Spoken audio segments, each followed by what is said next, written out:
మనం దేవుని యొక్క వాక్యాన్ని నేర్చుకుందాం. సోదరులు జీవన్ గారు వచ్చి వాక్యాన్ని తెలియజేయాలని సోదరుల్ని ఆహ్వానిస్తున్నాను. దేవుని వాక్యాన్ని ధ్యానించడం అనేది చాలా గొప్ప ఆశీర్వాదము. ఇవాళ అసలు దేవుని పట్ల మనకు విశ్వాసం ఉందో లేదో పరిశీలించుకోవడానికి ప్రయత్నం చేద్దాం. దేవుడు అన్ని గుణాల్లో పరిపూర్ణుడు, 100% పరిపూర్ణుడు. మీ పరలోకపు తండ్రి పరిపూర్ణుడు కనుక మీరును పరిపూర్ణులుగా ఉండెదరు అని మత్తయి రాసిన సువార్త 4-5 అధ్యాయము 48వ వచనంలో చెప్పాడు. సో అన్ని గుణాల్లో ఆయన 100% పరిపూర్ణుడు. దేవుని గుణాల్లో ఏది ఎక్కువగా జ్ఞాపకొచ్చేది కోరుకుంటాము? ఏ గుణం? ప్రేమ. ప్రేమ ఎందుకు కోరుకుంటాం? స్త్రీలు చెప్పాలి, వెనకుండే వాళ్ళు చెప్పాలి. దేవుడు మనల్ని ఎప్పుడు ప్రేమిస్తూనే ఉండాలి. ఎందుకు ప్రేమిస్తూనే ఉండాలి?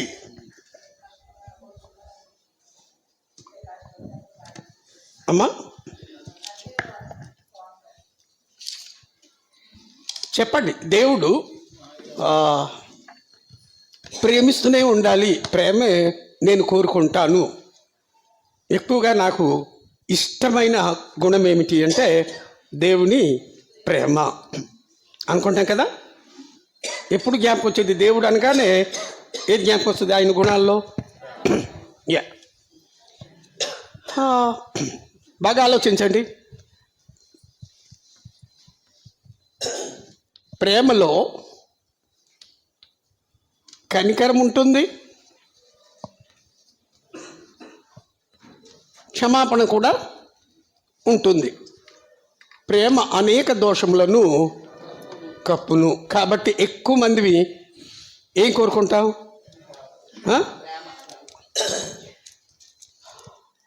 దేవుడు ఎంతటి ప్రేమమయుడో అంతటి పరిశుద్ధుడు.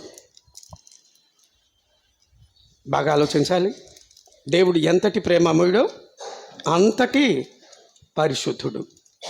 పరిశుద్ధతను గురించి ఎక్కువగా ఆలోచిస్తామా? దేవుడు ప్రేమించేది ఎందుకు? దేవుడు మనల్ని ప్రేమించేది ఎందుకు?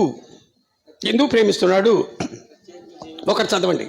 ఎఫెసీయులకు పౌలు రాసిన పత్రిక 1వ అధ్యాయం 4-6 వచనాలు. చాలామందికి కంఠస్థం అనుకుంటాను అది.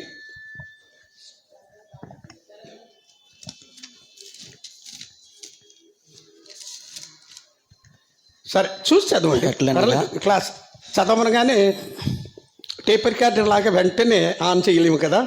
ఎట్లనగా తన ప్రియుని యందు తాను ఉచితముగా మనకు అనుగ్రహించిన తన కృపా మహిమకు కీర్తి కలుగునట్లు తన చిత్త ప్రకారమైన దయా సంకల్పము చొప్పున యేసుక్రీస్తు ద్వారా తనకు కుమారులుగా స్వీకరించుటకై. ఎవరికి?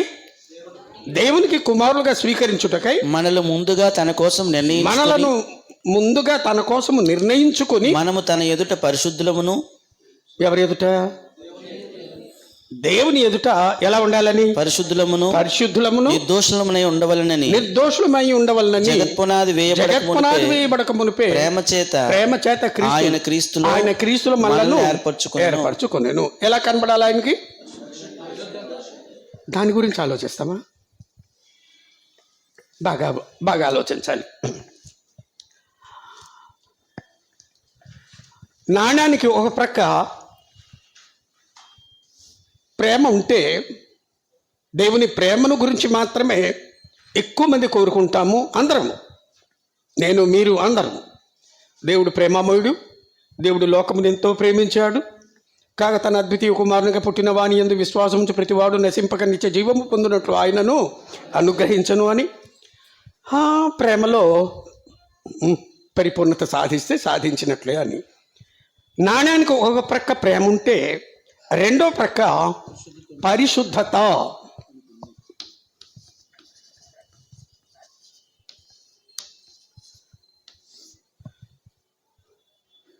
దేవుడు ప్రేమామయుడు. ఎంతటి ప్రేమామయుడు అంతటి పరిశుద్ధతలో ఏముంటుంది? నీతి ఉంటుంది.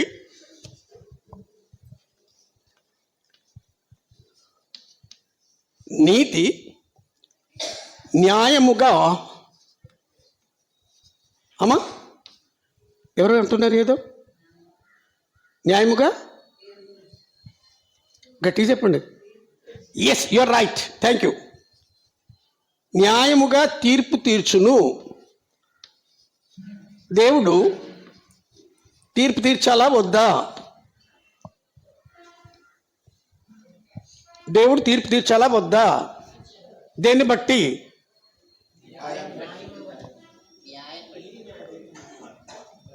మనం జీవించే జీవితంలో పరిశుద్ధత ఎంత ఉందో ఆ జీవితాన్ని బట్టి, తన స్థాయిని బట్టి, దేవుడు తన స్థాయిలో ఎంతటి పరిశుద్ధుడో ఆ పరిశుద్ధతను బట్టి న్యాయంగా తీర్పు తీరుస్తాడు. ఎందుకు అంటే, చదవండి 89వ కీర్తన 14వ వచనంలో,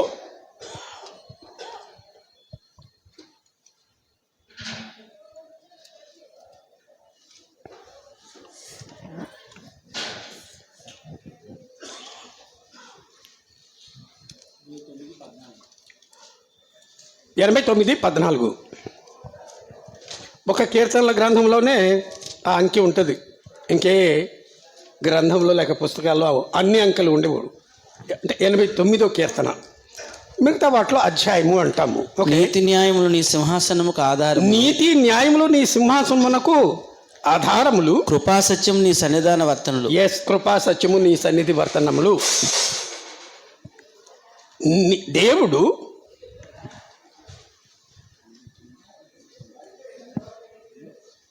ఎంతటి ప్రేమామయుడో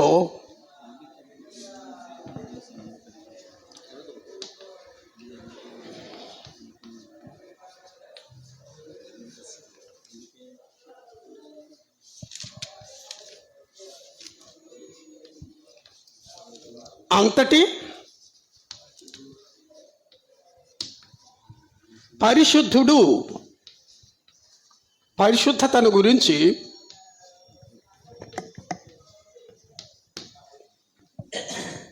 ఎక్కువగా ఆలోచించమేమో ఏమో.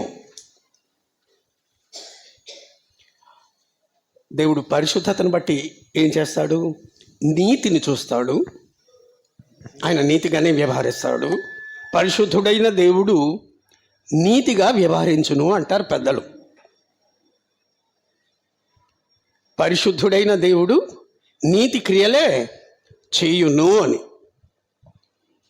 న్యాయంగా తీర్పు తీరుస్తాడు. తీర్పు అన్నప్పుడు అందరికీ ఒకటే శిక్ష ఉంటుందా, లేక బహుమానాలు శిక్ష వేరువేరుగా ఉంటాయా? ఒకటే ఉంటుంది. అందరినీ రైట్ పరలోకానికి ఒకే రకంగా ఉంటుందా? క్రియలు బట్టి తీర్పు ఉంటుంది. రైట్. అంటే అందరినీ పరలోకానికి తీసుకెళ్తాడా? అలాగైతే తీర్పే అక్కర్లేదు. అందరినీ పరలోకానికి తీసుకెళ్ళాలి అంటే తీర్పే అక్కర్లేదు. కొన్ని అందరినీ నరకంలోకి పంపించేస్తాడా? ఆహా. కాబట్టి పరిశుద్ధత అన్నప్పుడు దేవుడు న్యాయంగా వ్యవహరించి తీర్పు తీరుస్తాడు అన్నప్పుడు దేవుని గుణాలను బట్టి, రాబోయే తీర్పును బట్టి మనలో తప్పనిసరిగా భయము ఏర్పడుతుంది. చిన్నపిల్లలకు భయం ఎవరు నేర్పిస్తారు? దేన్ని బట్టి దేన్ని చూపించి భయపడతాము? చెప్పి భయపడతాము. బూచోడు వస్తాడని, నువ్వు అన్నం తినకపోతే బూచోడు వస్తాడు అని. ఇంకా చీకటికి వెళ్తే దయ్యం పేగ పిసికేస్తుంది అని. ఊర్లోకి చిరుతపుల్లి వచ్చింది అనగానే ఏం చేస్తాం? దేని గురించి భయం? ఇది భౌతికమైనదా ఆత్మీయమైనదా? అందరము భయపడతాం. చావు అంటే ఎంతమందికి భయం ఉంటుంది? అందరికీ మరి తీర్పు అంటే తీర్పుని గురించి ఎవరు ఆలోచిస్తారు? తీర్పుని గురించి, పరిశుద్ధతను గురించి ఆలోచించే వ్యక్తులే తీర్పుని గురించి ఆలోచిస్తారు. పరిశుద్ధతను గురించి ఆలోచించని వ్యక్తులు తీర్పును అస్సలు పట్టించుకోరు. ఓకే,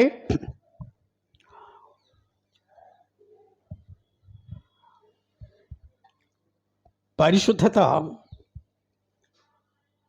క్రమశిక్షణను నేర్పిస్తుంది. నేను పరిశుద్ధతను గురించి ఆలోచించే వ్యక్తినైతే క్రమశిక్షణ కలిగి జీవిస్తాను.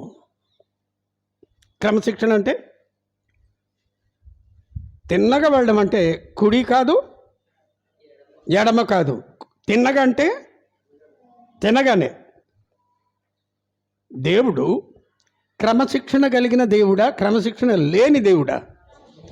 ఎలా ఉన్నా పర్లేదు, మీరు ప్రార్థనకు వస్తే చాలు పరలోకానికి వెళ్ళిపోతారు అంటాడు కదా. హలో, ప్రభువా ప్రభువా అని నన్ను పిలుచు ప్రతివాడు పరలోక రాజ్యంలో.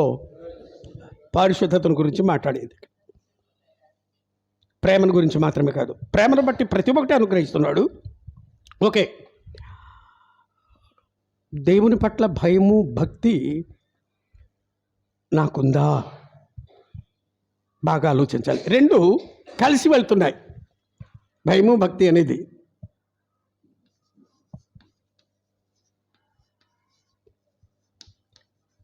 దేవుని పట్ల భయము భక్తి. భక్తి అంటే దేవునికి ఇష్టమైనవి చేస్తూ ఆయన్ని మెప్పించడమే. ఆయన కోరిన రీతిలో, నాకు నచ్చినట్టు కాదు, ఆయన కోరిన రీతిలో చేస్తూ ఆయన మెప్పించడానికి కృషి చేసిన దానిని భక్తి అంటారు. అది పరిశుద్ధతను గురించి ఆలోచించకుండా ఉంటే ఏర్పడదు. ప్రేమ అంటే అందరికీ ఇష్టమే. ఎందుకు? క్షమించేస్తాడు. ప్రేమ అనేక దోషములను, కాబట్టి ఏది కోరుకుంటాం? పరిశుద్ధత కఠినంగా దండించును. కఠినంగా దండిస్తాడు దేవుడు. ఆ భయం ఉంటుందండి. మరి ప్రత్యేకంగా క్రీస్తుగా సభ్యులకు కానీ సువార్థికులకు కానీ పరిశుద్ధతను గురించి అవగాహన ఉంటే బహుశా జీవితాన్ని క్రమశిక్షణలో ఉండేటట్లుగా చేసుకుంటాం, లేక క్రమశిక్షణ కలిగి జీవించేటట్లుగా చేసుకుంటాము. పరిశుద్ధుడైన దేవుడు దర్శనం ఎక్కడ పెట్టారు?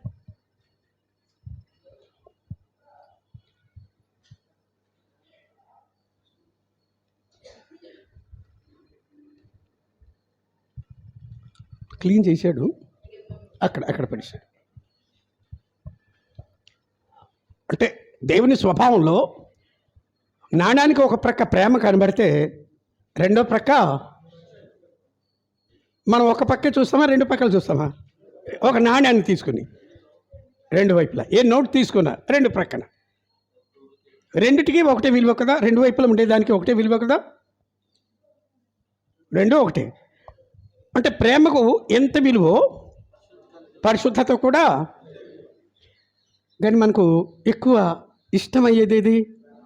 దేవుడు నేను ఎలా జీవించినా పరలోకానికి తీసుకెళ్ళిపోతే బాగుంటుంది. అది ప్రేమ అంటే. దేవుడు పరిశుద్ధుడు. చెప్పి దేవుడు ఎంతటి ప్రేమామయుడో అంతటి పరిశుద్ధుడు. అది మర్చిపోకూడదు. అసలు అన్నిటినీ ఎందుకు అనుగ్రహిస్తున్నాడు దేవుడు? అన్నిటినీ ఎందుకు అనుగ్రహిస్తున్నాడు? మరి పరిశుద్ధతను గురించి ఎప్పుడైనా ఆలోచిస్తామా? దేవుని అడిగినప్పుడు, ప్రార్థన చేసినప్పుడు, భౌతికమైన అవసరాలు, ఇబ్బందులు తొలగించమని, నీ ప్రేమను చూపించమని వేడుకుంటామా? నాలో ఉండే లోపాలని బట్టి నన్ను దండించమని కోరుతామా? పరిశుద్ధతను గురించి ఎంతమంది ప్రార్థన చేస్తాం? No answer. ఎస్, ఇది అందరికీ వాక్యం చెప్పినంత బోధించినంత మాత్రం నాకేం మినహాయింపు లేదు. బోధకుల గురించి అయితే యాకోబు ఇంకా 3వ అధ్యాయంలో చెప్పాడు. ఇక్కడ ఎక్కువ మంది కూర్చునేది బోధకులే. కాబట్టి బాగా ఆలోచించాలి. పరిశుద్ధుడైన దేవుడు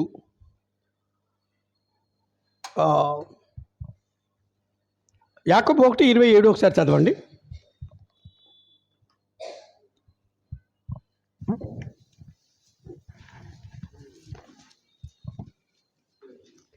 ఒకటి 27 అందరికి తెలిసిన వాక్యమే.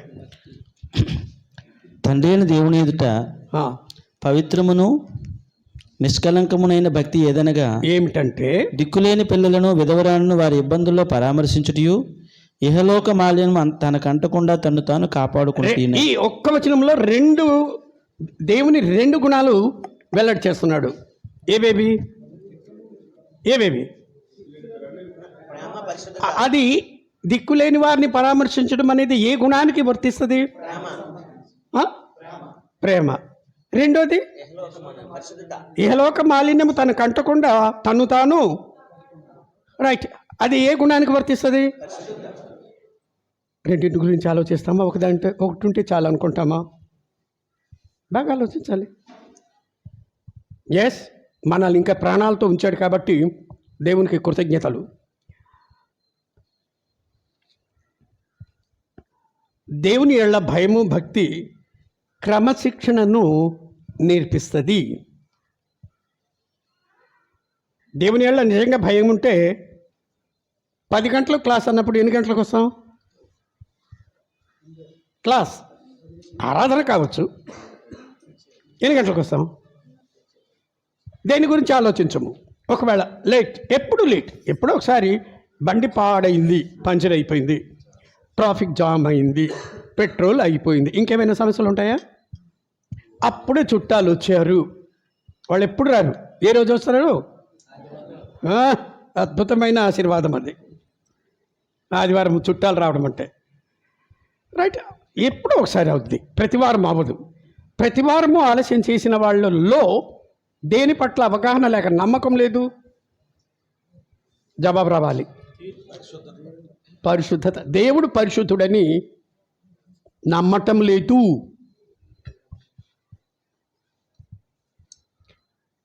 ఇది ఒప్పించడం చాలా కష్టం కదా సంఘానికి. ఎప్పుడు వెళ్తేవి అనడమే నేర్పించామేమో, ఏమో నాకు తెలీదు. నేను గత 56 సంవత్సరాల నుండి బోధిస్తూనే ఉన్నాను.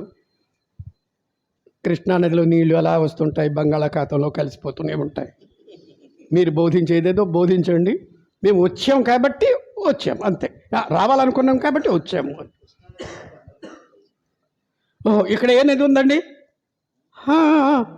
అనకాపల్లి దగ్గర ఒక నది ఉంది, శారదా నదిలో నీళ్ళు ఎక్కువగా ఉండేవి కావు. 50 సంవత్సరాల కిందట, 55 సంవత్సరాల కిందట నీళ్ళు అసలు ఎప్పుడు కనబడేవి కావు. ఇప్పుడు బాగానే కనబడతాయి. Okay, right. యాకోబు 1:27లో 2 గుణాల గురించి మాట్లాడాడు. ఏమిటవి? దేవుని ప్రేమను గురించి మాట్లాడాడు, పరిశుద్ధతను గురించి కూడా. ఈ లోక మాలిన్యము తన కంటకుండా తన్ను తాను ఎవరికి వారే కాపాడాలా? దేవుడు వచ్చి కాపాడతాడా? బాగా ఆలోచించాలి. నేను దాన ధర్మాలు చేస్తున్నాను కాబట్టి దేవుడు పరలోకాన్ని తీసుకెళ్ళిపోతుంటే మోసము, సగం సత్యం, అది పూర్తి కాదు. లోకంలో మిగతా వాళ్ళు చేసిన అపరాధాలు, పొరపాట్లు, తప్పులు, పాపాలు ఇంకేమైనా ఉంటే అలావి జరగకుండా జీవితంలో జాగ్రత్త పడాలి అంటాడు. నువ్వు కాపాడుకోవడమే అంటాడు. ఓకే, ద్వితీయోపదేశకాండం 4వ అధ్యాయం 56వ వచనంలో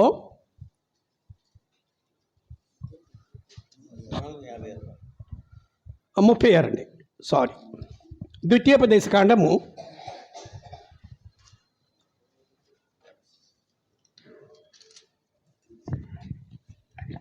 4:36, 37 కూడాను.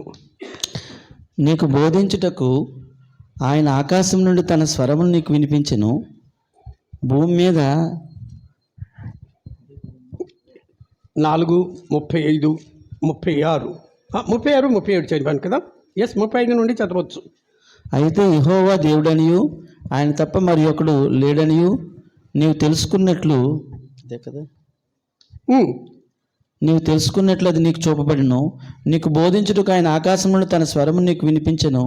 భూమి మీద తన గొప్ప అగ్నిని నీకు చూపినప్పుడు ఆ అగ్ని మధ్య నుండి ఆయన మాటలను నీవు వింటివి. ఓకే. ఆయన నీ పితరులను ప్రేమించెను గనుక వారి తరువాత వారి సంతానమును ఏర్పరచుకునెను.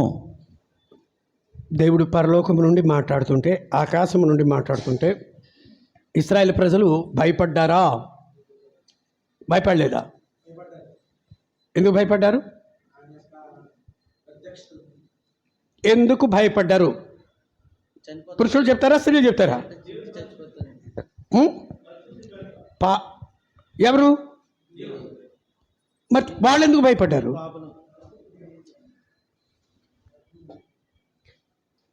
పాపము పరిశుద్ధత దగ్గరికి చేరదు.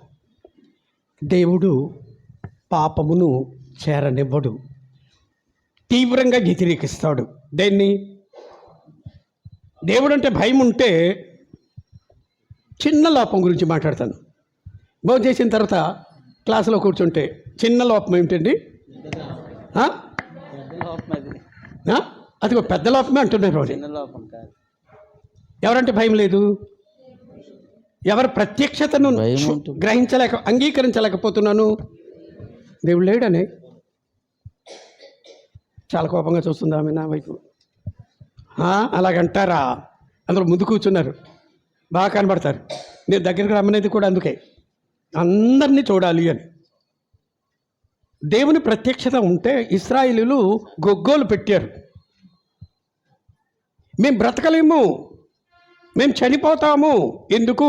నువ్వు పరిశుద్ధుడవు. మాకు అర్థమైంది మేము ఎలాంటి వాళ్ళము. ప్రార్థన చేసినప్పుడు ఆ భావంతో దేవుని సన్నిధిని చేరుతామా? పరలోక ప్రార్థన అంటే మా శాఖల వాళ్ళందరూ చేస్తారని మనం అంటాం.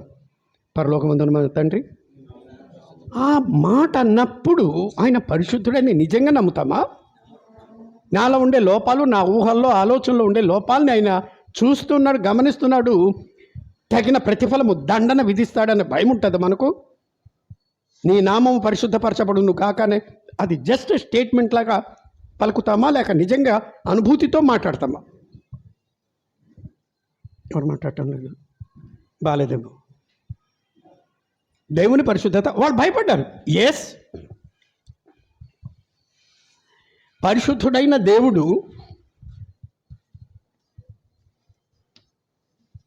పాపమును తీవ్రంగా వ్యతిరేకించును.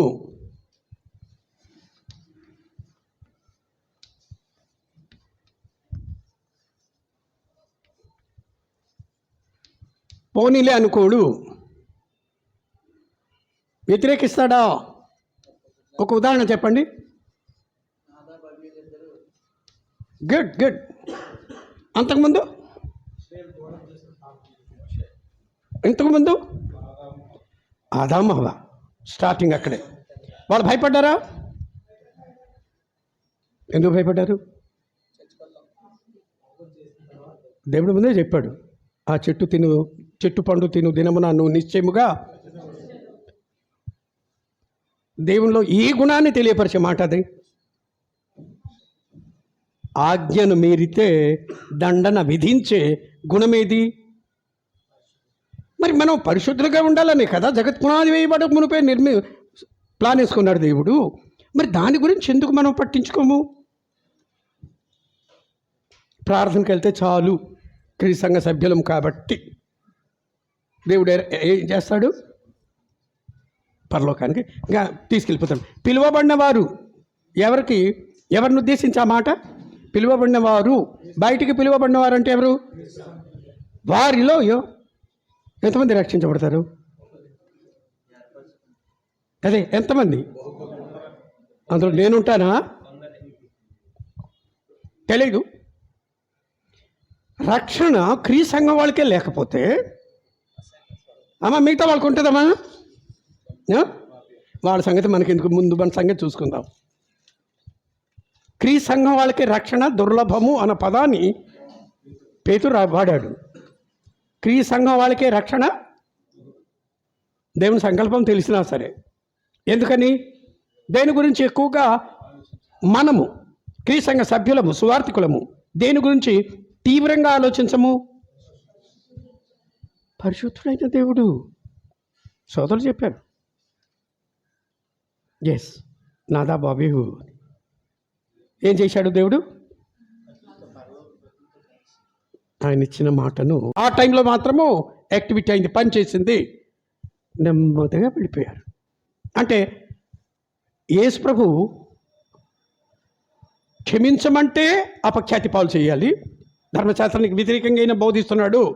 ధర్మశాస్త్రంలో రాళ్ళిచ్చి కొట్టిమని చంపేయమంటే ఈ యేసు ఏమని బోధిస్తున్నాడమ్మా? క్షమించమని. శిక్షించండి, రాళ్ళతో కొట్టండి అంటే ఏమంటారు? ఈయన ఏ రక్షకుడు? అందుకే బిర్యానీ పెట్టినా పెట్టకపోయినా ఇప్పుడు అర్థమవుతుందండి బిర్యానీ. అర్థమైందమ్మా? రాశాడా బిర్యానీ కూడా? ఓకే ఓకే ఓకే జస్ట్ మిమ్మల్ని వేకప్ చేయడానికే ఆ ఉదాహరణ చెప్పాను, అంతకంటే ఏం లేదు. ఓకే కనానీయులకు అవకాశం ఇచ్చాను. అందరి హృదయాల మీద ధర్మశాస్త్ర సారము పెట్టే తన స్వరూపంలోనే యథార్థవంతులుగానే ఒకే హృదయంలాగా అందరూ కలిసి జీవించాలని సృష్టించాను. కానీ వాళ్ళు వివిధమైన తంత్రములు కల్పించారు. ఒక అన్యులైన ఇశ్రాయేలులు కూడానా? ఎస్, ఇశ్రాయేలు కూడాను ఐగుప్తు దేశంలో ఉన్నప్పుడే అగ్ని కురిపించి వాళ్ళని సర్వనాశనం చేయాలనుకున్నాడు. అంటే ఐగుప్తు దేశంలో ఉన్నప్పుడు ఇశ్రాయేలీలు కూడా ఎలాంటి వారని? ఐగుప్తీయులు లాంటి వాళ్ళే కనాన్ దేశంలో నిరూపించారు అది. అయితే అబ్రహాముకు చేసిన వాగ్దానాన్ని బట్టి బాగా ఆలోచించాలి. విశ్వాసి ఎవరు అంటే తన హృదయంలో దేవుడు ధర్మశాస్త్ర సారం ఉంచాడని నమ్మి అలా జీవించడానికి కృషి చేసిన వ్యక్తి విశ్వాసి. క్రీ సంఘ సభ్యులైనంత మాత్రాన కాదు. అయితే అంత మాత్రాన చాలదు. ఏది? ఒక తప్పు చేయకుండా ఉన్నంత మాత్రాన చాలదు. నిత్య జీవాన్ని స్వతంత్రించుకోవాలి అంటే అది వేరే సబ్జెక్ట్. మన సబ్జెక్ట్లో మనం ఉందాం. మీరేమో 2 గంటల వరకు మాట్లాడమన్నారు. ఎస్, అమర్యుల పాపము ఇంకా సంపూర్ణము కాలేదు అన్నాడు. రైట్. సర్వశక్తివంతుడైన దేవుడు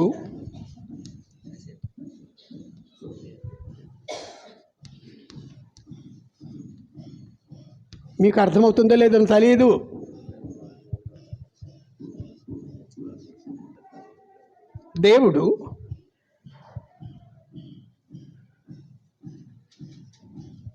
దేవుడే సృష్టికర్త కూడాను.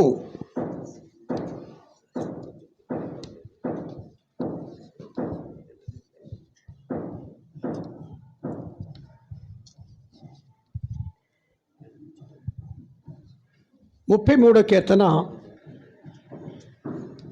6 నుంచి 9 వచనాల్లో ఎవరినైనా భయపడ్డము అనేది గౌరవంతో కూడింది. ఒకరి పట్ల గొప్పవాళ్ళు అనుకున్నప్పుడు వాళ్ళని చూడగానే ఏం చేస్తాం? గౌరవిస్తాం. పై అధికారులు వచ్చారు అంటే లేచి నిలబడి సీటు ఇచ్చేస్తాం గౌరవంతో. హంతకుడు వచ్చాడంటే ఏం చేస్తాడు అని భయపడతాం. పుల్లు వచ్చాయి అంటే పారిపోతాం. నిలబడే పని లేదు, పారిపోతాం. సో భయపడ్డము గౌరవంతో కూడింది కావచ్చు, భయముతో అంటే హాని జరుగుతుందనా భయముతో కూడా కావచ్చు. ఏది? భయపడ్డం. ఎప్పుడెప్పుడు భయపడతాం?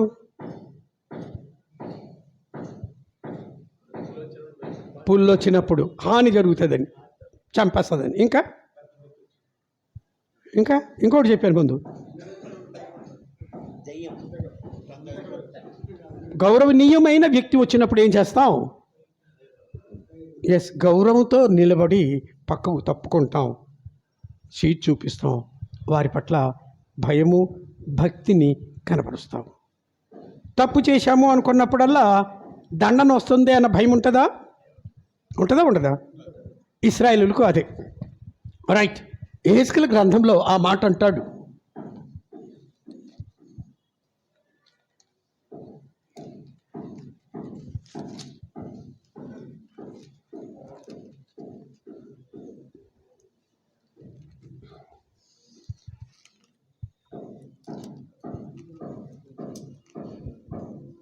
ఏమిటో? 19వ అధ్యాయము, క్షమించాలి 20వ అధ్యాయము, యెహెజ్కేలు 20వ అధ్యాయము 8వ వచనం చదవండి.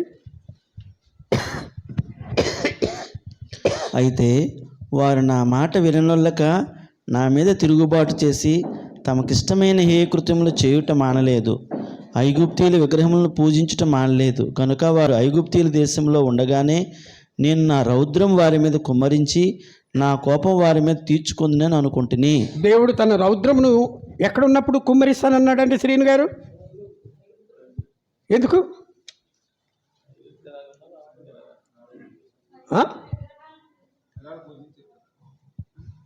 ఐగుప్తులు ఏం చేస్తున్నారో ఇశ్రాయేలులు కూడా ఆ పని. అప్పుడే కోపం వచ్చింది. కానీ అబ్రాహాముకు చేసిన వాగ్దానాన్ని జ్ఞాపకం చేసుకుని ఎస్, తన కోపాన్ని కుమ్మరించలేదు. రౌద్రాన్ని, కోపము, ఉగ్రత, రౌద్రము, అది సూపర్లేటివ్ డిగ్రీ. ఏది? రౌద్రము అనేది. కోపము దేని మీద ఉంటుంది? దేవుని కోపము పాపం మీద. ఆ తర్వాత ఉగ్రత. రెండో స్టేజ్ ఏమిటి? ఉగ్రత. పాపము ముదిరితే భక్తిహీనత. ఎస్, అంటే పాపంలోనే జీవిస్తే ఉగ్రత చూపిస్తాడు. ఇంకా పెంచుకుంటుంటే దేన్ని కుమరిస్తాడు? ఎప్పుడు చెప్పినా నిద్రపోతూ ఉంటే ఏం చేస్తాడు దేవుడు? ఎంత చెప్పినా నిద్రపోతుంటే ఏం చేయాలి దేవుడు? ప్రేమించాలా? అందుకే పరిశుద్ధత అనే దాన్ని ఎవరు పట్టించుకోరు, కానీ పరలోకానికి వెళ్ళరే. హాయిగా బతికేయాలి. దేవుని ప్రేమను అనుభవించేసి ఎక్కడికి వెళ్ళిపోవాలి? నరకానికి పోవాలి.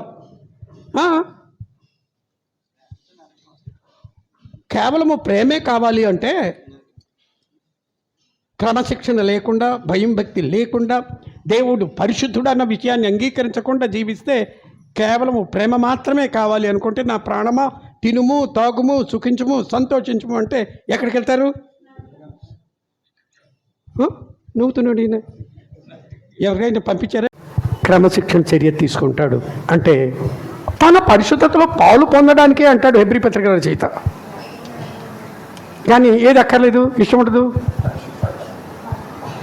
అంటే పరలోకానికి వెళ్ళడం ఇష్టం లేదనమాట. ప్రభువా ప్రభువా నన్ను పిలుచు ప్రతివాడు. ఎవరిని? నన్ను అంటే ఎవరిని? యేసుక్రీస్తును ప్రభువా ప్రభు అన్నంత మాత్రాన ఎక్కడ ప్రవేశం లేదు. మరి పరలోకమందున్న నా తండ్రి చిత్తము చొప్పున చేయువాడే పరలోకంలో ప్రవేశించే అవకాశం ఉంటుంది. హాయిగా ఉంటే, ఏ కష్టాలు రాకుండా ఉంటే, ఏ జబ్బులు రాకుండా ఉంటే, ఏ కొరత ఏర్పడకుండా, అవమానం రాకుండా ఉంటే దేవుడు చాలా మంచోడు, ప్రేమమయుడు. దేవుని ప్రేమ వెల్లడి అవడానికి ఒక ఉదాహరణ ఏమిటి అంటే, దేవుడు ఎవరిని ప్రేమిస్తాడో వాళ్ళని దండిస్తాడు అంటాడు. తండ్రి తాను ప్రేమించు కుమారుని ఏం చేస్తాడు అంటే, తప్పు చేయకపోయినా దండిస్తాడా? తండ్రులు తప్పు చేయకపోయినా దండిస్తాడా? దండిస్తాడండి. మరి ఎప్పుడు దండిస్తాడు? ఒకసారి చెప్తాడు వినకపోతే, రెండోసారి చెప్తాడు వినకపోతే, మూడోసారి బత్తం తీసుకుంటాడు కాదా? దేవుడు కూడా అలాగే. మర్చిపోయిన క్రీ సంఘ సభ్యులైన మనము నాకే ఎక్కువ కష్టం వచ్చేసింది అని అందరి దగ్గర ఏడుస్తామా? బ్రదర్ ప్రార్థన చేయండి, ఎందుకు చాలా కష్టాల్లో ఉన్నానండి, ఇబ్బందుల్లో ఉన్నానండి అని ఎవరు ఫోన్ చేయమా? హలో, ఫోన్ చేయమా. ఈ కష్టాల్లో నేను నిలదొక్కునేటట్లుగా నా కొరకు ప్రార్థన చేయండి. బలహీనుడు కాకుండా, విశ్వాసం తగ్గిపోకుండా ప్రార్థన చేయండి. అంటామా అమ్మా? శ్రీని గారు అంటారా? ఎక్కడుంది సోదరి? అంటారమ్మా? నేను వినలేదంటుంది ఆమె. ఈ రాత్రి అయినా సోదరిని నమ్మించి ప్రార్థన చేసి నమ్మించి ఆమె నాకు ఫోన్ చేసేటట్టుగా చేయండి. కాదు, జోక్ కాదు, నేను సీరియస్గానే మాట్లాడుతున్నాను ఈ విషయాలన్నీ. ఎన్ని వందల సంవత్సరాలు, ఎన్ని వందల క్లాసులు నేను హనోక్ దగ్గరికి వెళ్ళిపోయాను. 228 క్లాసులు చదివి కూడా దేవుని పరిశుద్ధత గురించి సరి అయిన అవగాహన లేకపోతుంటే, ప్రేమ పరిశుద్ధత కలిసి వెళ్తాయి అని అనుకోకపోతే, రెండింటిని విడదీసి కేవలం ప్రేమ మాత్రమే మనకు కనబడితే ఎక్కడో త్రోవ తప్పించేశాడు. ఎవరు దారి తప్పించిన వ్యక్తి? ఎవరు? వాడిని సపోర్ట్ చేస్తామా? చేయమా? ఏ కష్టాలు రాకూడదు అంటే వాడు చేయి పట్టుకున్నట్టే, ఓటే వాడికి వేసినట్టే. Okay okay. 33వ కీర్తన 6 నుంచి 9 వచనాలు.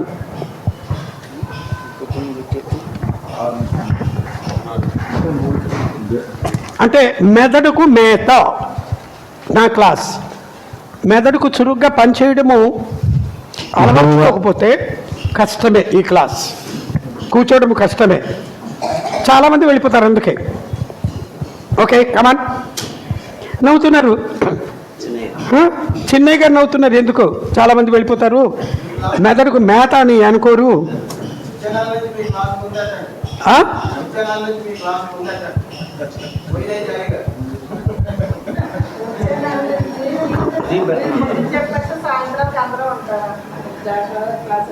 ఎందుకని?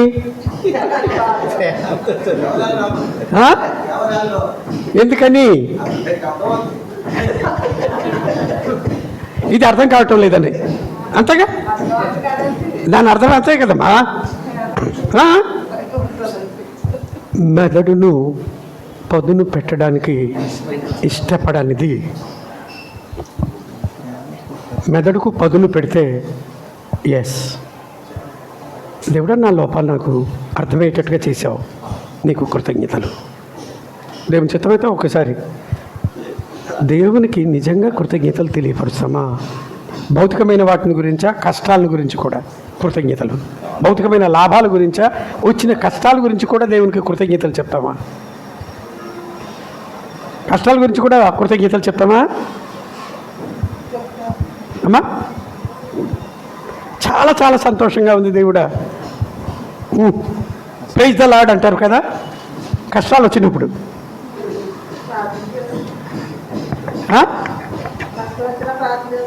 ఎందుకని? ఏం కావాలని ప్రార్థన? ఓకే ఓకే, చదవండి. 33వ కీర్తన 6 నుంచి 9. యెహోవా వాక్కు చేత ఆకాశములు కలిగెను, ఆయన నోటి ఊపిరి చేత వాటి సర్వసమూహము కలిగెను. సముద్ర జలములను రాశిగా కూర్చువాడు ఆయనే, అగాధ జలములను కొట్లలో కూర్చువాడు ఆయనే. లోకులందరూ యెహోవా యందు భయభక్తులు నిలుపవలెను, భూలోక నివాసులందరూ ఆయనను వెరవలెను. కాబట్టి ప్రతి ఒక్కరు దేవుడు అంటే ఏం కలిగి ఉండాలి? భయభక్తులు నిలపాలి. అమ్మో, భూలోక ఆయనకు నచ్చకపోతే తీసుకెళ్ళి నరకంలో పడేస్తాడు. దేహమును చంపు వారికి భయపడకుడి, ఆత్మను దేహమును నరకంలో పడేసే వ్యక్తికి భయపడాలా? ఎవరికి భయపడాలి? ఎందుకు?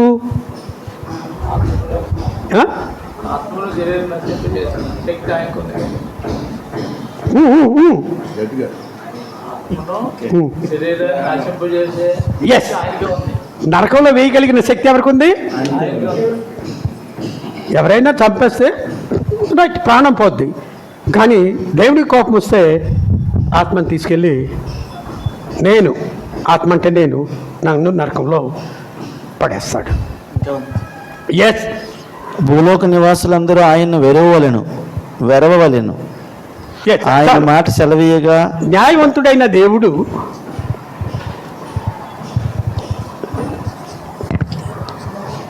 ఆత్మీయమైన పాఠము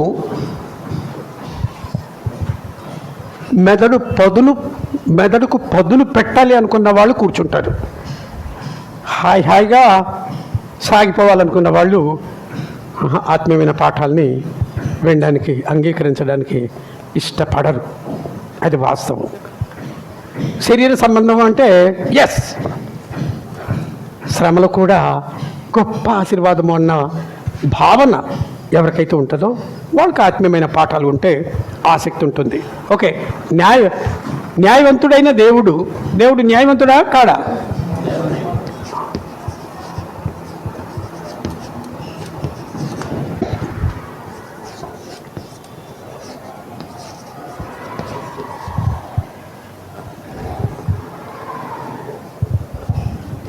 సకల మానవాళికి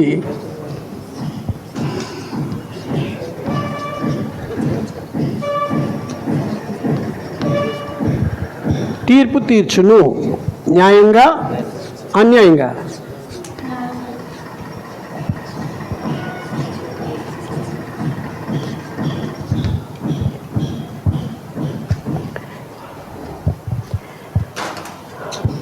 ద్వితీయోపదేశ కాండము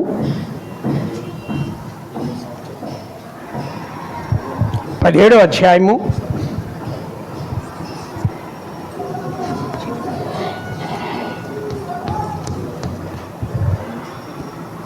12-13 వచనాలు. రోమా 14:10. కొరింథీయులకు పౌలు రాసిన 2వ పత్రిక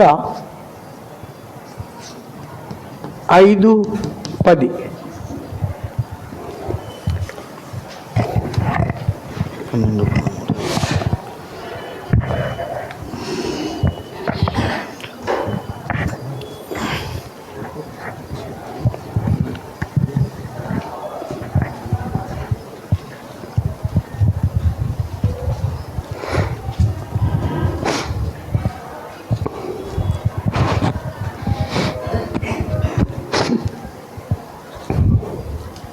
చదవండి.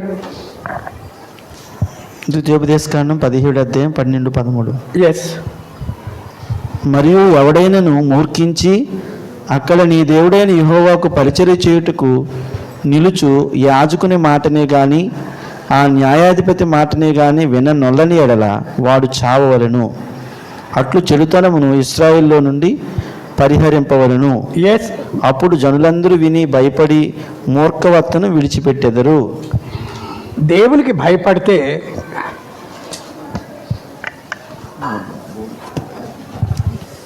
చెడుకు దూరముగా, చెడు చెయ్యరు.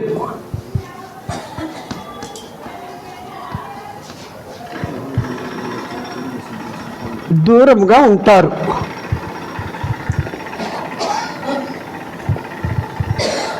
సామెతలు 8:13.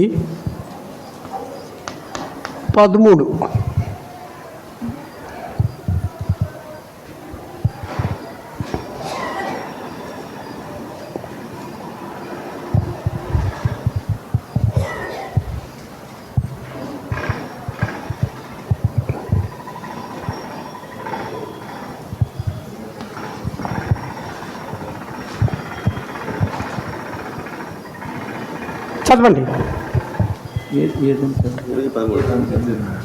సామెతలు 8:13 చదవండి. తొందరగా మనకు టైం అయిపోతుంది కదా, ఇంకా డీటెయిల్గా వెళ్ళడానికి టైం లేదు.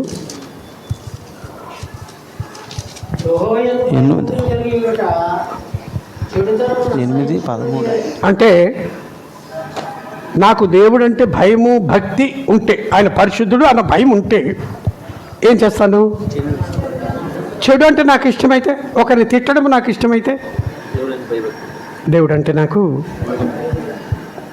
అంటే దేవుడు అంటే పరిశుద్ధుడు,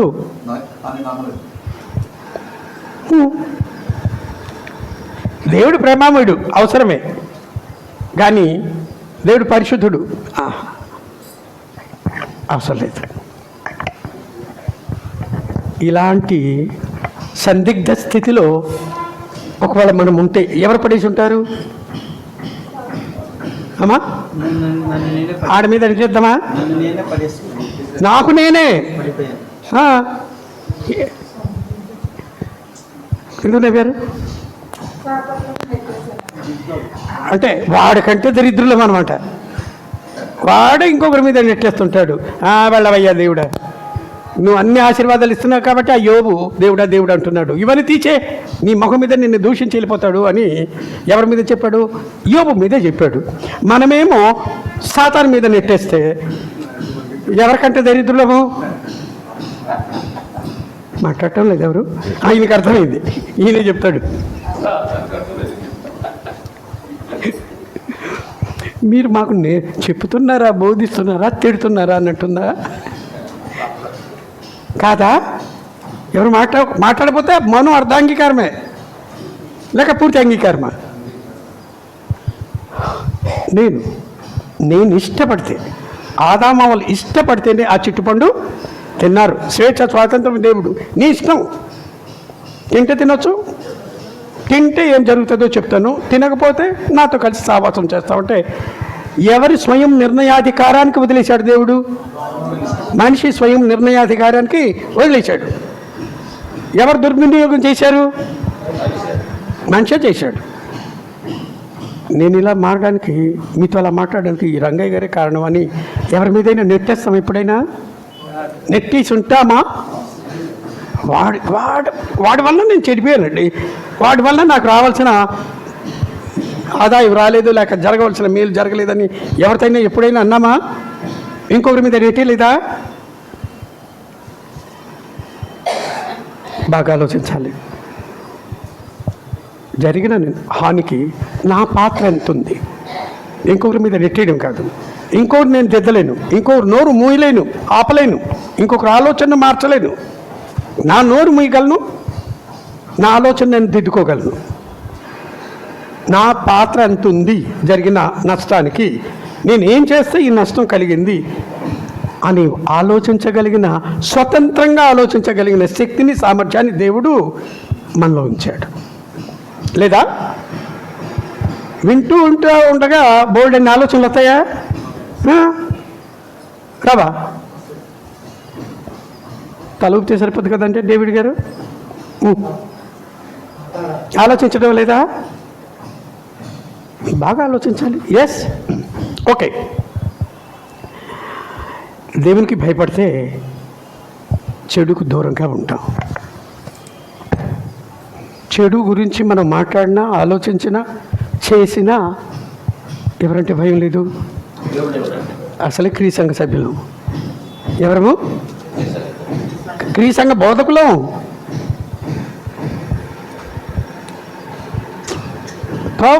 తో తప్పిపోయామేమో. వాడేమంటాడు? నా మీద నెట్టేయండి, ఆ సువార్థకునికి పని పాట ఉండదు, ఎంతసేపు నన్ను ఆడిపోచుకోవడమే అంటాడు. ఎవడు? దేన్ని ప్రోత్సహిస్తాడు? తన మీద నెట్టేవని అంటాడు. ఎవరి మీద? కాబట్టి మనం ఏమంటాం? వాడు నా మైండ్ పాడు చేశాడండి, పక్కతో నాకు ఇష్టం లేకుండా చేస్తాడా, నేను అబద్ధం చెప్పను అని భీష్మించుకొని కూర్చుంటే నా చేత అబద్ధం చెప్పించగలరా? చెప్పి ఇంకొకరి మీద నెట్టేయడం ఏమిటి? సాతాను మీద నెట్టేయడం ఏమిటి? ఆ సలహా కూడా వాడే ఇస్తాడు. ఎవరి మీద నెట్టేయమని? మీరు ఏదో చెప్తున్నారు, తల ఊపితే సరిపోద్ది అనుకుంటున్నాను. ఎవరి మీద నెట్టేయమని వాడు సలహా ఇస్తాడు. ఎవడు వాడు? మీకేమి బుర్రకి ఎక్కినట్టు కనబడటం లేదు ఇది. మీరు మాట్లాడితే కనబడుతున్నట్టు, మీ బుర్రకు పదును పెట్టుతున్నట్టు ఎప్పుడు పాకుతూ ఉండకల్లా నిలబడండి, నడవండి, పరిగెట్టండి.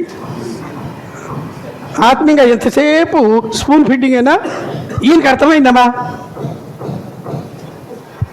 మీ అంతా మీరు ఆలోచించగలగాలి. ఎస్, నా జీవితాన్ని నేనే దిద్దుకోవాలి. దేవుడు వచ్చి దిద్దుకోమని చెప్పడు. నా గురించి నేనే ఆలోచించి అర్థం చేసుకోవాలి. దేవుడు తన పరిశుద్ధతను వెల్లడి చేశాను.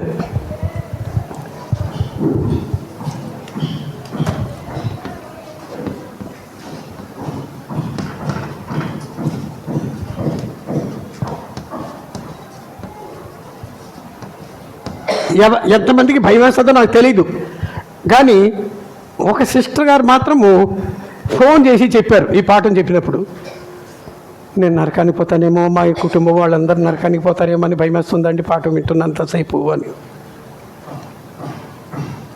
మాకు భయం లేకుండా పోయింది అని ధైర్యంగా ఒప్పుకుంది.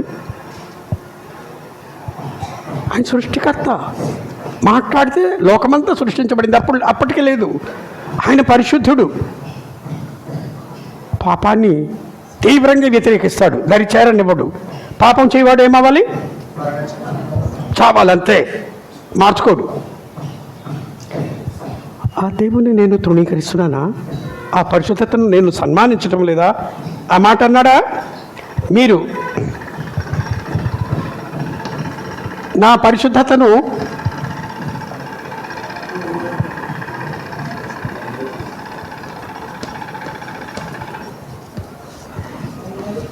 వెల్లడించాను. దేవుడు తన పరిశుద్ధతను వెల్లడించాను. ఎవరి విషయంలో అంటే నాదాబు, అబీహు ఏం చేశారు? వాడు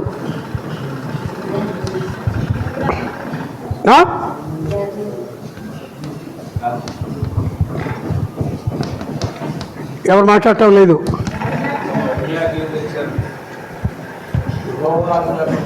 అవును, వేరే అగ్ని తీసుకొచ్చినంత మాత్రాన దేవుడు అంత కఠినమైన చర్య తీసుకోవాలా? అహరోను కుమారులైన నాదాబు, అబీహులు తమ తమ ధూపాత్రం తీసుకుని వాటిలో నిప్పులుంచి వాటి మీద ధూపద్రవ్యం వేసి యెహోవా తమకు ఆజ్ఞాపింపని వేరొక అగ్నిని ఆయన సన్నిధికి తేగా యెహోవా సన్నిధి నుండి అగ్ని బయలుదేరి వారిని కాల్చివేసెను.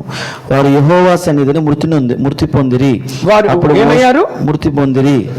యెహోవా సన్నిధిని చనిపోయారు. ఎందుకు చనిపోయారు?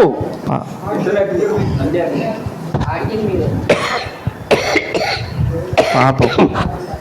అప్పుడు మోషే అహరోనుతో ఇట్లనెను, ఇది యెహోవా చెప్పిన మాట, నా యొద్ద నుండి వారి యందు నేను నన్ను పరిశుద్ధపరచుకుందును.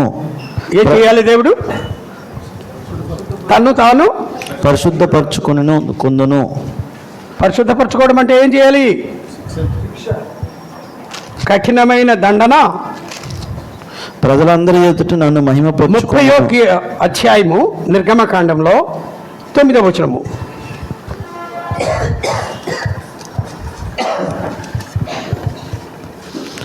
మీరు దాని మీద ధూపమునైనను దహన బలి సంబంధమైన ద్రవ్యమునైనను నైవేద్యంనైనా అర్పింపకూడదు. అన్య ధూపము వేయకూడదు అని ఆజ్ఞ ఉంది. ఎవరు మీరారు? దేవుడు ఏం చేశాడు? కాల్చేశాడు. ఎందుకు కాల్చేశాడు? ఆ పాపం చేస్తే కాల్చేయడమేనా? వేరే అగ్ని తీసుకొచ్చాడు. ఇక నుండి తీసుకురావద్దయ్యా అంటే సరిపోద్దిగా. తాను ఎలాంటి వాడు? పరిశుద్ధుడు అని ఎలా నిరూపించాలి?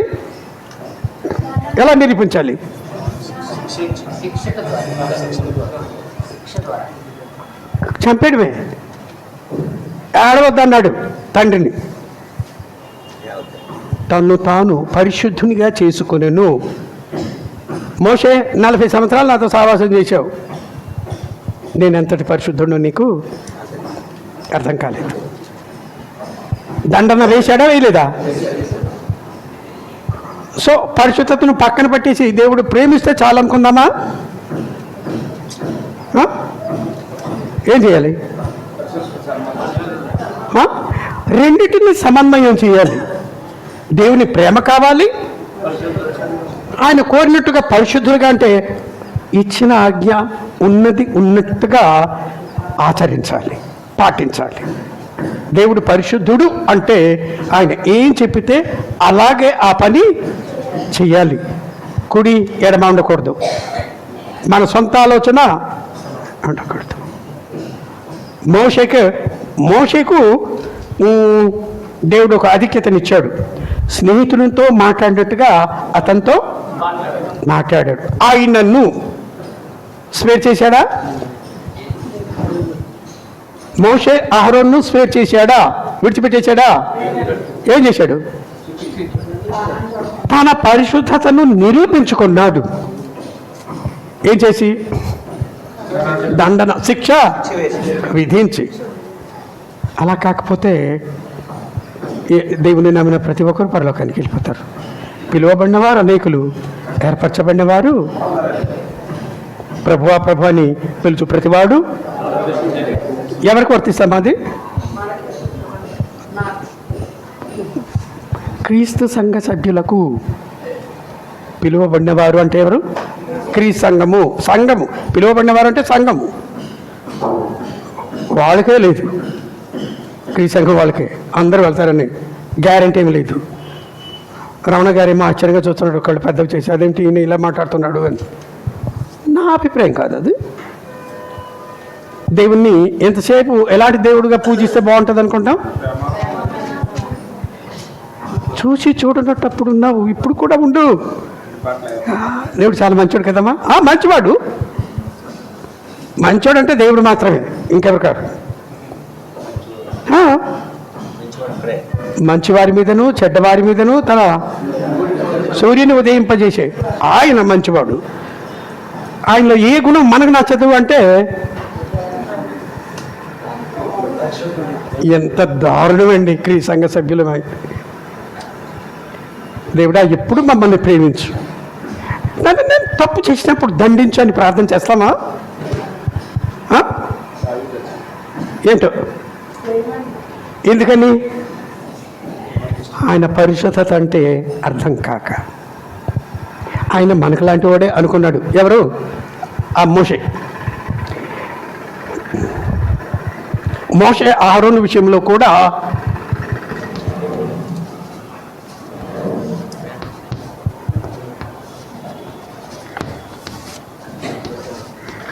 వాళ్ళ విషయంలో కూడా ఇది చదివేశారు.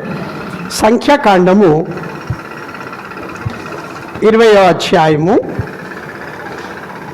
9 నుంచి 13 వచనాలు.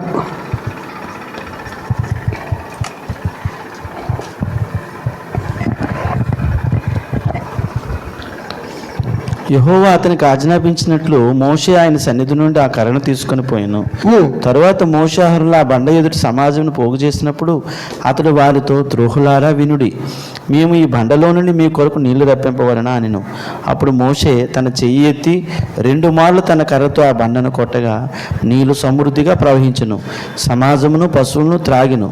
అప్పుడు యెహోవా మోషే అహరోనులతో, మీరు ఇశ్రాయేలు కన్నుల ఎదుట నా పరిశుద్ధతను సన్మానించినట్లు నన్ను నమ్ముకొనకపోతిరి, అంటే ఏమిటి? కనుక ఈ సమాజము నేను వారికిచ్చిన దేశంలోనికి మీరు తోడుకొని పోరని చెప్పాను. 13 చదవమని. నమ్ముకొనకపోతిరి అంటే హలో ఒకసారి చదవండి. ఒకసారి చదివేసి ఒక నిర్ణయానికి వచ్చేకూడదు. కొంచెం జాగ్రత్తగా చదవాలి, 2-3 సార్లు చదవాలి. అంటే ఏమిటి? ఎలా వివరిస్తున్నావు? సంఘంలో దేవుడు పరిశుద్ధుడని మోషే నమ్మలేదు, లేక మోషకు అర్థం కాలేదు. నా స్నేహితుడు అని అబ్రహాం గురించి అన్నాడు, స్నేహితుడితో మాట్లాడినట్టుగా మోషేతో మాట్లాడాడు అన్నాడు. నా సేవకుడైన మోషేకు వ్యతిరేకంగా మాట్లాడడానికి మీకు అంత ధైర్యం ఎలా వచ్చింది? భయపడలేదు మీరు అని మిరియాము. అప్పటికి మోషే కొమ్ములు వచ్చేసాయి. ఎవరికి? ద్రోహులారా, మేము ఈ బండలోను నుండి మీకు నీళ్లు రప్పింపవలనా అన్నాడు. ఎవరు? కాదా? తను తాను ఎలా ఏం చేసుకున్నాడు? హెచ్చించుకున్నాడు. ఎస్, దేవునితో సమానం. బండతో మాట్లాడమంటే వెళ్ళి కొట్టాడు.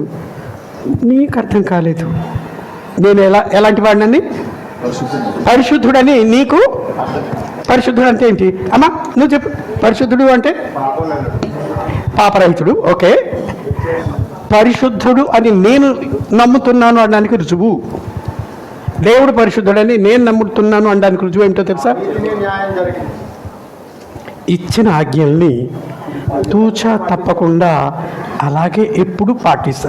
ఎలా పాటిస్తామంటే, అబ్రహాం పాటించలేదా? మీ అమ్మ నాన్న వదిలేసి వెళ్ళిపోవంటే ఏం చేశాడు? వెళ్ళిపోయాడా? నీ కొడుకును బలిగిచ్చేయంటే ఏం చేశాడు? ఒక్కనుగా బలిగిచ్చే. దహన బలి నువ్వే చేయాలి. అబ్రహాము దేవుణ్ణి ఎలాంటి వాడని నమ్మి ఉంటాడు? హలో, పరిశుద్ధుడు.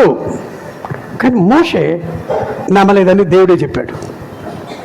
నా పరిశుద్ధతను సన్మానించలేదు అంటే నమ్మకొనకపోతివి అన్న పదాన్ని చూడండి, అక్కడ ఉందో లేదో? ఉందా? అంటే దాని అర్థం నేను పరిశుద్ధుడని మీరు నమ్మటం లేదు, మీరు ఏం చేసినా నేను అంగీకరిస్తానని మీరు అనుకుంటున్నారు. కుదరదు. నేను మీకు లాంటి వాడిని కాదు. కానీ మనమేమనుకుంటాం దేవునికి ప్రార్థన చేసినప్పుడైనా సరే, మహా అయితే దేవుడు కొద్దిగా నాకంటే, కొన్నిసార్లు నాకులాగే, కొన్నిసార్లు అసలు నాకు వచ్చిన ఆలోచన కూడా రావు. ఎవరికి? దేవుని. అనుకోమా, దేవుడు ఇలా చేస్తే బాగుండేది అని ఎప్పుడు అనిపించలేదా? హలో, స్త్రీలు ఎవరు మాట్లాడటం లేదు. దేవుడు ఇలా చేసి ఉంటే బాగుండేది అని ఎప్పుడు అనిపించలేదా? అంటే దాని అర్థం, నేను చెప్పాను, చాలాసార్లు చెప్పాను, మీరు చెప్పే ఉంటారు కండి, మాకే జ్ఞాపకం లేదు. నేను దేవుని కంటే తెలివైన వ్యక్తిని, నా అంతటి ఆలోచన కూడా గొప్ప ఆలోచనలు ఎవరికి రావటం లేదు. దేవునికి తెలీదా ఏం చేయాలో? ఆయనకి సలహా ఇచ్చే స్థాయి మమ్మల్ని. దేవునికి సలహా ఇవ్వాలంటే దేవుని కంటే ఎక్కువ తక్కువ సమానమా? ఇలా జరిగి ఉంటే బాగుండేది అనడం కూడా దేవుని నిర్ణయాన్ని మనం ఏం చేస్తున్నాం? సవాల్ చేస్తున్నాం. నీకు రాదు భయ్యా, ఎవరికి?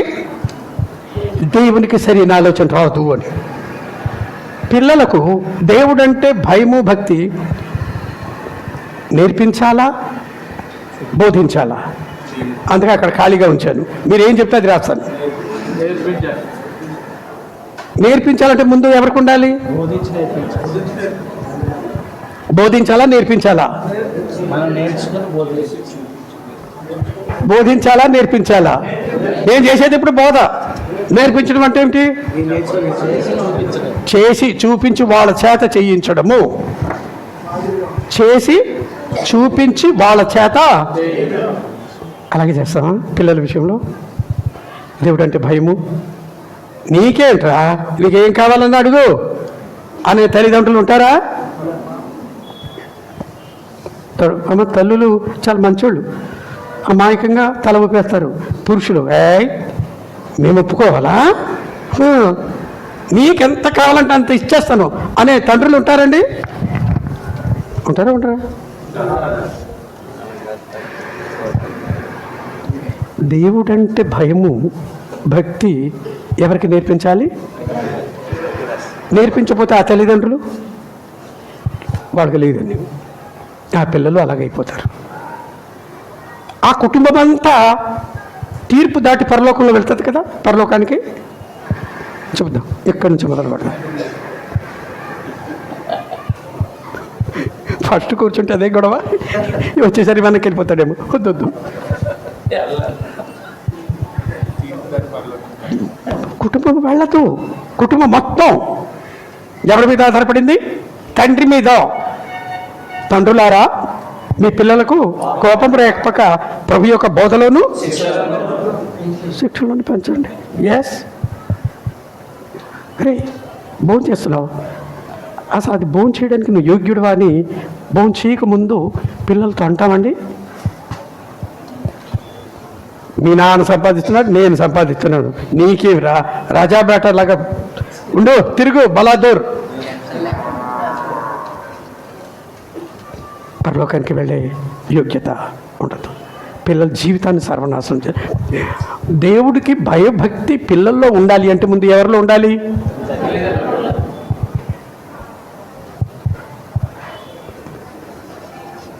బోధించడం కాదు, నేర్పించడము. ఏంటది నేర్పించాలి? దేవుని ఎడల, దేవుని పట్ల భయము భక్తి ఎవరిలో ముందుండాలి? పిల్లల్ని వెళ్ళి అడుగుతారా? దేవుడంటే మాకు భయం భక్తి ఉంది అని మీరు నమ్ముతారా అని అడగలమ్మా? చూద్దాం ఎవరైనా ఓకే అంటారో లేదో. పిల్లల దగ్గరికి వెళ్ళి ఈ రాత్రి మాకు దేవుడు అంటే భయము భక్తి అని ఉంది అని మీరు నమ్ముతారా అని అడుగుతామా, అడగలమా? మాట్లాడటం లేదు. ఒకరు ఇద్దరు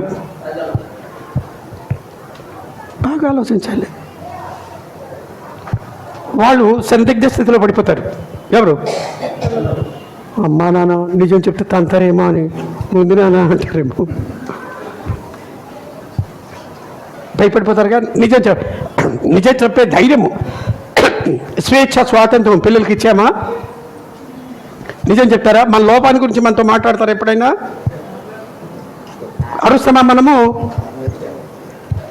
ఎస్ నాదే తప్పు అని ఒప్పుకుంటాం పిల్లల దగ్గర. మన తప్పులు పిల్లలు చెప్పితే అవును అంటామా? మీరు మాట్లాడిపోతే అది ఆవు కేకేస్తుంది. మీరు మాట్లాడండి, నాకంటే మీరు మెరుగు అని. ఆ స్వేచ్ఛ ఇచ్చామా మా పిల్లలకి? ఇవ్వాలి. మనలో భయం, దేవుడు అంటే భయం ఎలాగొస్తుంది? దేవుడు మెచ్చుకోడు, దేవుడు ఇష్టపడ్డు, దేవుడు ఆశీర్వదించడు, దేవుడు దండిస్తాడు. ఆయన ఎంతటి ప్రేమమయుడో, దహించు అగ్ని, రోషము గల దేవుడు అని పిల్లలకు చెప్తామండి. దహించు అగ్ని అని మాట వాడతామా? ఆ మాట అన్నప్పుడు దేవుడు అంటే మనకి ఎంత భక్తి భయం ఉందో కళ్ళలో వాళ్ళకి కనబడాలి. ఎవరు కనబడాలి? చూశారు ఎప్పుడైనా? చెప్పలేదు చూసేది అక్కడ. పిల్లలు చెప్పాలి, ఎస్ మా అమ్మ నాన్నకు దేవుడు అంటే భయం ఉంది, ఆయన పరిశుద్ధుడని భయం ఉంది. ద్వితీయోపదేశ కాండంలో ఆ మాట అన్నాడు దేవుడు. ఎస్ చదవండి. నీవు హోరేబులో నీ దేవుడైన యెహోవా సన్నిధిని నిలిచి ఉండగా, యెహోవా నా యొద్దకు ప్రజలను కూర్చుము, వారు ఆ దేశం మీద బ్రతుకు దినములన్నీ నాకు భయపడ నేర్చుకొని తమ పిల్లలకు నేర్పినట్లు వారికి నా మాటలను వినిపించదని ఆయన నాతో చెప్పిన దినమును గురించి వారికి తెలుపుము. అంటే ముందు ఎవరు నేర్చుకోవాలి? నేర్చుకున్నారు అనడానికి రుజువేంటి? తల్లిదండ్రులు భయము భక్తి కలిగిన వారని దేవుని పట్ల రుజువేంటి? వాళ్ళ పిల్లలకు నేర్పిస్తే అదే రుజువు. పిల్లలు ఎప్పుడు నేర్చుకుంటారు? తల్లిదండ్రులకు దేవుడు అంటే భయమును తల్లిదండ్రులు కళ్ళలో కనబడితే పిల్లలకు ఎప్పుడు అబద్ధం చెప్పకూడదు. మనం నో వే ఎట్ ఆల్. విసుకోకూడదు, కోప్పడకూడదు, మాట మార్చకూడదు. బాగా 4:10 వచనంలో ఆ మాట అన్నాడు. అలాగే 24వ వచనం చదవండి, అదే అధ్యాయంలో. అనగా నీ దేవుడైన యెహోవా దహించు అగ్నియు రోషము గల దేవుణ్ణి ఉన్నాడు. ఎలాంటి వాడు? మీరు మీ పిల్లలను దహించు అగ్ని 9వ వచనంలో అన్నాడు, 4వ అధ్యాయంలోనే. అయితే నీవు జాగ్రత్త పడము, నీవు కన్నులారా చూచిన వాటిని మరొక ఉన్నట్లును, అవి నీ జీవితకాలం అంతయు నీ హృదయంలో నేను తొలగిపోకున్నట్లును నీ మనస్సునకు బహుజాగ్రత్తగా కాపాడుకునుము. నీ కుమారులకును నీ కుమారులకును వాటిని నేర్పాలి. అంటే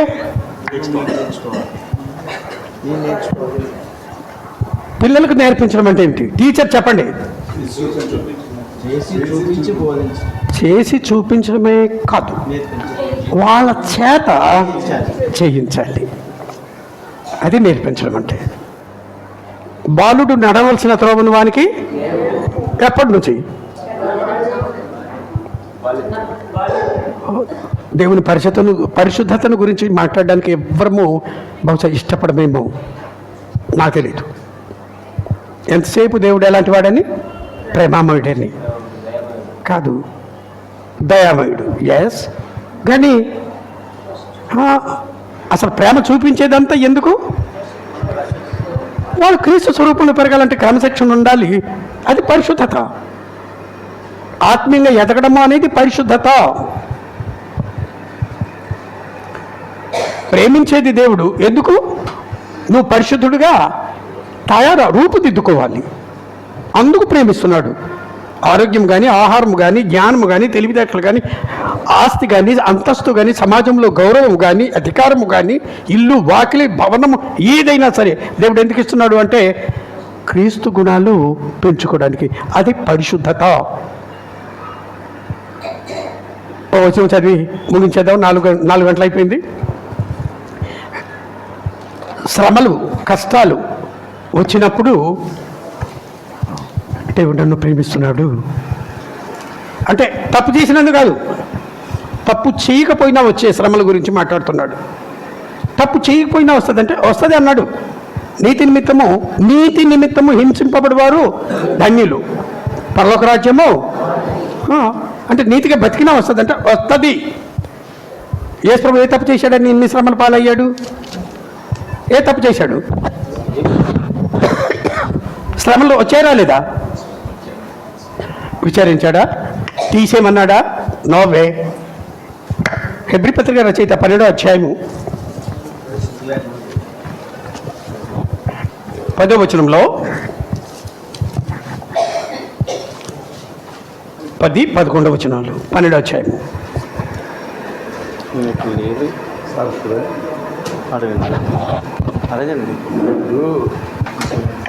ప్రశ్న ఎత్తున్నాడు. మీరు రెడీగా ఉండండి. Okay okay okay okay. శ్రమలు ఎందుకు అంటే యేసు ప్రభు భక్తి పరుడే కాడా? మరి శ్రమలు వచ్చాయా? ఎందుకు వచ్చాయి? హెబ్రీ పత్రిక రచయిత మాట అంటాడు, ఆయన శ్రమల వలన విధేయత నేర్చుకున్నాడు, శ్రమల వలన సంపూర్ణుడయ్యాడు.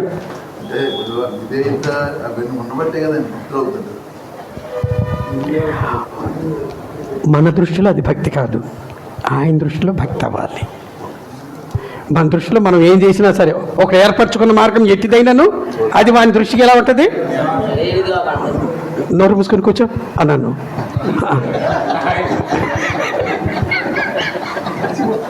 అది పాపము. కానీ నేను పాపం అనుకోనే, నేను టీచర్, నాకు అధికారం ఉంది అనుకుంటాను. తప్పు. ఇలాంటివన్నీ ఉంటాయి ఈ భక్తిపరుడికి. మీరు చెప్పిన భక్తిపరుడికి ఇలాంటివన్నీ ఉంటాయి. ఇప్పుడు చెప్పండి.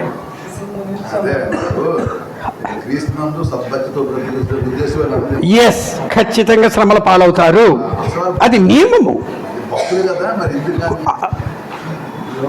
అది వస్తేనే ఇతను భక్తిపరుడు నిరూపించబడతాడు. శ్రమలు వచ్చి తట్టుకోగలిగితే దేవునికి కృతజ్ఞతలు చెప్తే అతను భక్తిపరుడు. శ్రమలు రాకుండా నేను కూడా భక్తిపరుడు అంటే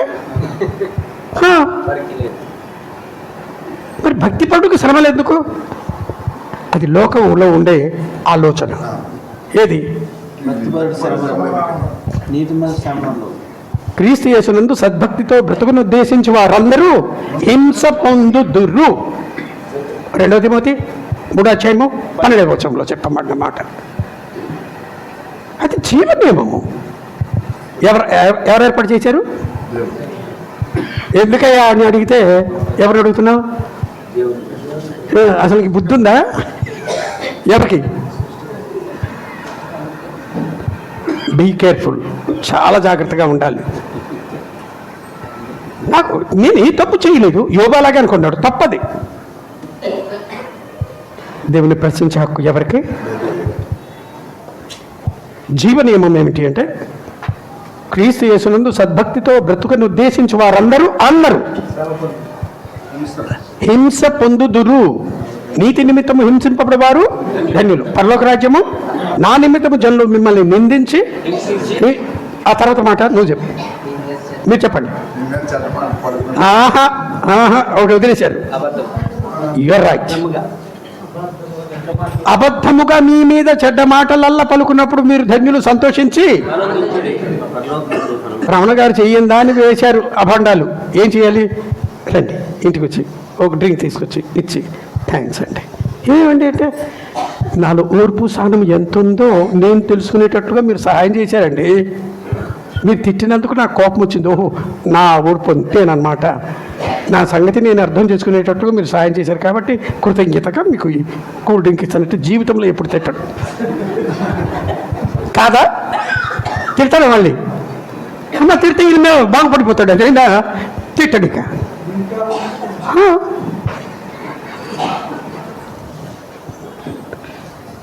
ఈయన ఎటైనా మూడేసేస్తాడు అనుకుంటున్నారేమో ఎవరు? ప్రేమ్ సాగర్ గారు. దేవుని వాక్యము జీవ నియమము, దేవునితో చెలగాటము, దేవుని వాక్యముతో చెలగాటము అస్సల కుదరదు. వారు కొన్ని దినముల మట్టుకు తమకిష్టం వచ్చినట్లు మనల్ని శిక్షించరు గాని లోక సంబంధమైన తల్లిదండ్రులు మనం తన పరిశుద్ధతలో పాలు పొందవలనని మన మేలు కొరకే ఆయన శిక్షించుచున్నాడు. మరియు ప్రస్తుతమందు సమస్త దేని కొరకు శిక్షిస్తున్నాడు?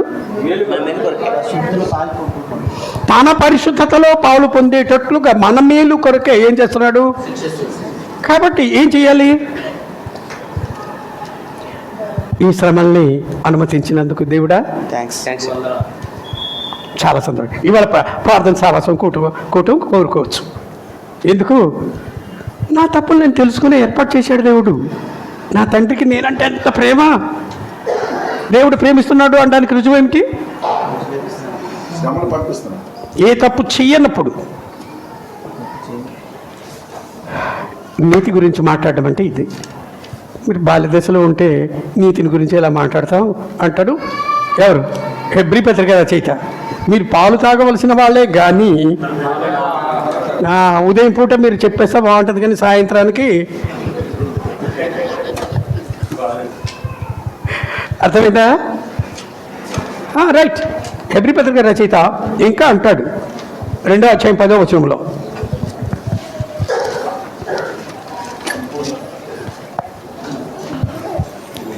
ఎవరి నిమిత్తమును అదను సమస్తంలో ఉన్నవో ఎవరి వల్ల సమస్తమును కలుగుచున్నవో ఆయన అనేకులైన కుమారులను మహిమకు తెచ్చుచుండగా వారి రక్షణకర్తను శ్రమల ద్వారా సంపూర్ణంగా చేయటం ఆయనకు తగును. రక్షణకర్తను ఎలా సంపూర్ణ చేస్తున్నాడు? 5వ అధ్యాయము 8వ వచనము, ఆయన కుమారుడు ఉండి తాను పొందిన శ్రమల వల్ల విధేయతను నేర్చుకునేను. ఏం నేర్చుకున్నాడు? దేనివల్ల? రాకపోతే రావడము. ఈ తప్పు చెయ్యని వాడు ఎవరు? మరి మనకు రావడం, నేను తప్పు చేసినందుకే ఆయన తిట్టుకున్నాను కాబట్టి శ్రమల్ని రానిస్తాడు. తిట్టుకోవడం తప్పురా అని తెలియపరచడానికి. కానీ యేసు ప్రభు ఏ తప్పు? ఆయనను విధేయత నేర్చుకున్నాడు, శ్రమల ద్వారా సంపూర్ణుడయ్యాడు. మనకేమో దేవుని ప్రేమే ఇష్టం, బాగుంటుంది. దేవుడు ఎప్పుడు ప్రేమిస్తూనే ఉండాలి. ప్రేమిస్తాడు, ప్రేమమాడు కాబట్టి ఎప్పుడు ప్రేమిస్తాడు, అందరినీ ప్రేమిస్తాడు. ఆయన పరిశుద్ధుడు కూడాను. ఎంతటి ప్రేమమయుడో! దేని గురించి ఎక్కువ ఆలోచించము? అందరికీ వందనాలు.